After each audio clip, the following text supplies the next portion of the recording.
दोस्तों, क्या आपने बांस से बांसुरी को बनते हुए देखा है? आखिर बांसुरी को बनाने के लिए किन पेड़ों की लकड़ियों का इस्तेमाल किया जाता है और इस बांसुरी को बजाते वक्त इनमें से आवाज कैसे आती है? यहाँ पर सबसे पहले जो बांस को खेत में से लाया जाता है ना, उसकी बॉडी की अच्छे से फिनिशिंग करी जाती है, जिसके लिए आप यहाँ पर देख भी सकते हैं कि ये वर्कर्स कैसे आग की मदद से इस बांस के स्ट्रक्चर को जलाकर उसके ऊपर मौजूद हरी परत को हटा रहे हैं। इस पूरी प्रक्रिया को बड़े ही ध्यान के साथ करा जाता है और कोशिश सिर्फ यही रहती है कि इसके ऊपरी परत को कैसे भी करके हटा दिया जाए। देखिए, अब यहाँ इन सभी बम्बू को एक ही जगह से काटा जाता है। अब यहाँ पर सभी बम्बू के बंडल्स को काट कर रख दिए गए हैं, जिनका इस्तेमाल अब आगे बांसुरी बनाने के लिए किया जाएगा। इन बम्बू के आराम का समय अब खत्म हुआ, क्योंकि अब इन्हें यहाँ से ले जाकर इनके ऊपर थोड़ी कलाकारी करी जाएगी। दोस्तों, यहाँ पर बम्बू के ऊपर एक लाइन खींची जा रही है। दूसरे शब्दों में कहे तो बम्बू में जहाँ जहाँ पर छेद होते हैं उसके यहाँ पर मार्किंग करी जा रही है और इस काम को करने के लिए एक रूलर का सहारा लिया जाता है, जहाँ पर पहले से ही एक स्पेसिफिक मार्किंग करी हुई होती है और उसको देखकर इस बम्बू के ऊपर मार्किंग करी जा रही होती है।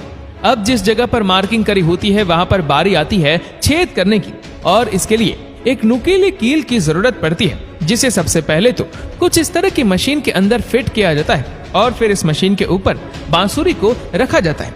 मशीन का स्विच दबाकर इसे चालू कर दिया जाता है और इसी के साथ ये कील भी तेजी से घूमना शुरू हो जाता है और तेजी से इस बांसुरी को चीरती हुई इसमें छेद कर देती है। बांसुरी पर जहाँ जहाँ मार्किंग करी हुई होती है वहीं पर यह मशीन छेद करती है। कुछ इसी तरीके से यहाँ मौजूद सभी बम्बू की बांसुरियों के अंदर छेद कर दिया जाता है, जिसके बाद अब इस बांसुरी के ऊपर एक सफेद कलर का प्लास्टिक कुछ इस तरह से लगा दिया जाता है। अब इसे मशीन से निकालने के बाद इसकी बाकी की फिनिशिंग की जाने वाली है, यानी कि जहाँ जहाँ छेद होता है उस जगह के सरफेस को थोड़ा क्लीन किया जाता है। इन तमाम प्रोसेसिंग के बाद आप देख सकते हैं कि ये बाम्बू अब धीरे धीरे बांसुरी के अवतार में आना शुरू हो चुकी है। यहाँ तक काम होने के बाद अब एक बार इस बांसुरी को चेक किया जाएगा। यहाँ मौजूद एक वर्कर इसे बजाता है और देखता है कि इन सुराखों से सही तरीके से आवाज आ रही है या नहीं। अपनी पूरी संतुष्टि करने के बाद इसे आगे की प्रोसेस के लिए फाइनल कर दिया जाता है, जहाँ पर अब इसके अंदर कलर किया जाएगा। इसके अंदर कलर करने के लिए सबसे पहले तो इसके बाहरी सुराखों पर टेप बांध दिया जाता है, ताकि जब इसके अंदर कलर को डाला जाए तब कलर बाहर ना आ जाए। दोस्तों, यहाँ पर लगभग बांसुरी बनाने का काम पूरा हो चुका होता है।